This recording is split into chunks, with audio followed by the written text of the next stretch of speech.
आज कथा सरस सागर की जो कथा आज आप सुनेंगे उस कथा का नाम है अवंतिका की कहानी।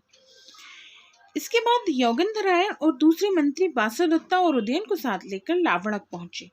पड़ोस में मगध के राजा ने जब सुना कि सेना सहित राजा उदयन लावणक में आए हुए हैं तो उसने सोचा कि कहीं उसके ऊपर आक्रमण करने तो नहीं जा रहे हैं। वह बड़ा घबरा गया।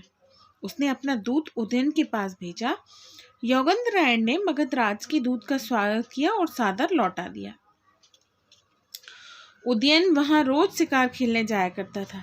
एक दिन उसके जाने के बाद मंत्रियों ने अपनी सारी योजना वासुदत्ता के सामने रखी। वासुदत्ता ने अपने मंत्री का हित समझकर उनकी बात मान ली और पति वियोग सहने के लिए तैयार हो गए। उसके बाद योगेंद्रराय के सुझाव पर बसंतक ने एक काने बालक का वेश धारण किया।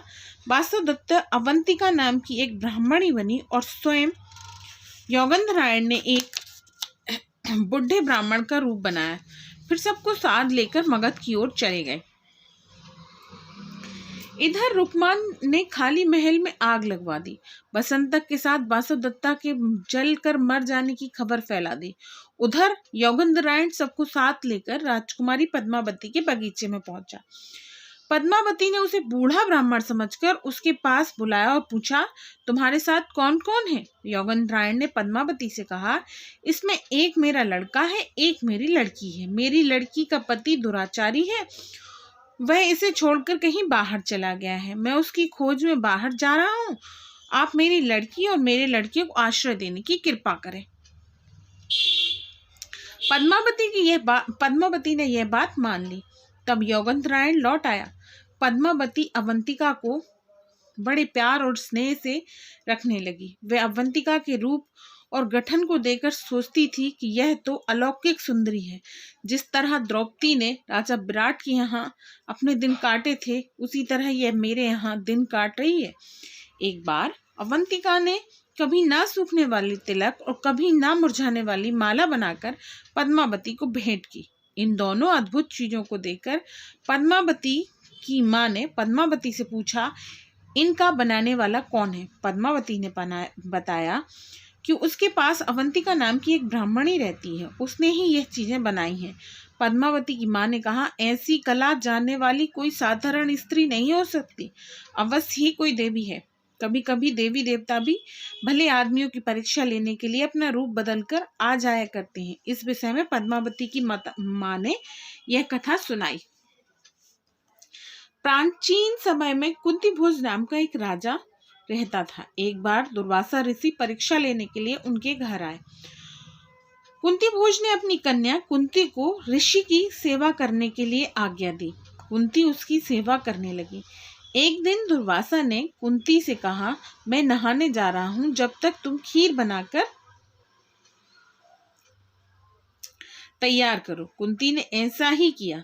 जब वे नहाकर वापस आए तो एक कटोरे में खीर परोसकर उनके सामने रख दी। खीर गर्म थी, इसलिए कटोरा भी बहुत गर्म हो गया। दुर्वासा ने कुंती की पीठ की ओर देखा। कुंती ने इस संकेत को समझ लिया और कटोरे को अपनी पीठ पर रख लिया। उसकी पीठ जलने लगी, लेकिन उसने कुछ नहीं कहा और चुपचाप कष्ट सहती रही। दुर्वासा कुंती की इस सेवा भाव से बहुत प्रसन्न हुए और उसे आशीर्वाद दिया।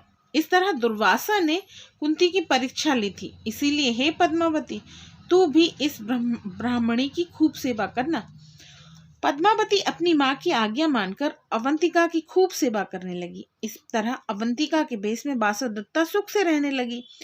इधर जब उदयन शिकार खेलकर डेरे पर वापस आया तो वासुदत्ता का जलकर मरना सुनकर बेसुध हो गया। वह अपनी जान देने की बात सोचने लगा, लेकिन उसे तत्काल ही नारद जी की बात याद आ गई। नारद जी ने कहा था, वासुदत्ता के गर्भ से विद्याधरों के राजा का जन्म होगा।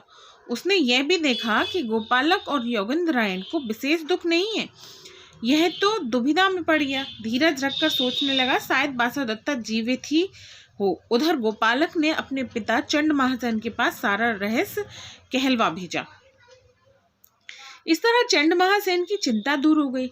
दूसरी ओर जब मगध के राजा ने यह सुना कि वासुदत्ता मर गई है तो उसने पद्मावती का विवाह उदयन के साथ करने का निश्चय किया। उचित समय पर उसने यह संदेश उदयन के पास भिजवा दिया। योगेंद्रनारायण ने उत्तर में कहलवा भेजा, महाराज को यह संबंध स्वीकार है, वह 7वें दिन विवाह के लिए आएंगे। 7वें दिन उदयन बड़े ठाट के साथ मगध आया। वहां शुभ मुहूर्त में पद्मावती के साथ उसका विवाह हो गया। इस घटना से वासुदत्ता बहुत बेचैन हुई, लेकिन बसंतक ने उसे समझाया कि यह विवाह तो मगध के राजा को अपना मित्र बनाने के लिए किया गया है। तब जाकर कहीं वह शांत हुई।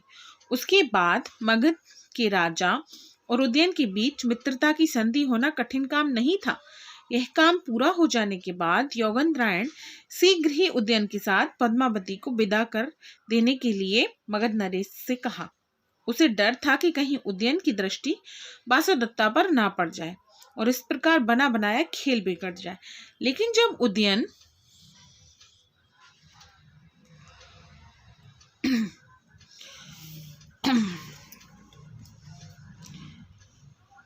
पद्मावती को विदा कराकर चले तो वासुदत्ता भी पीछे पीछे छिपकर चली। नगर में पहुंचकर वह अपने भाई गोपालक के यहाँ चली गई। एक दिन पद्मावती और उदयन साथ साथ बैठे हुए थे, तभी दूत ने आकर पद्मावती को सूचना दी कि अवंतिका गोपालक के घर पहुंच गई है। पद्मावती ने कहा, उसे मेरे पास भेज दो, क्योंकि एक ब्राह्मण उसको मुझे सौंप गया था। मैं उसे अपने से दूर नहीं रखना चाहती।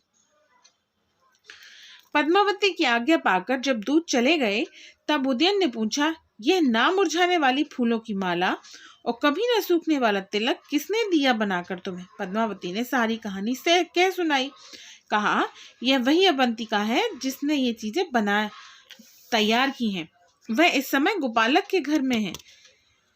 राजा उदयन के मन में सहसा संदेह पैदा हो गया। वह तत्काल ही गोपालक के घर गया। वहां उसने अपने मंत्रियों और गोपालक के साथ वासुदत्ता को देखा। उसे देखते ही वह बेहोश होकर गिर पड़ा। वासुदत्ता भी मूर्छित हो गई।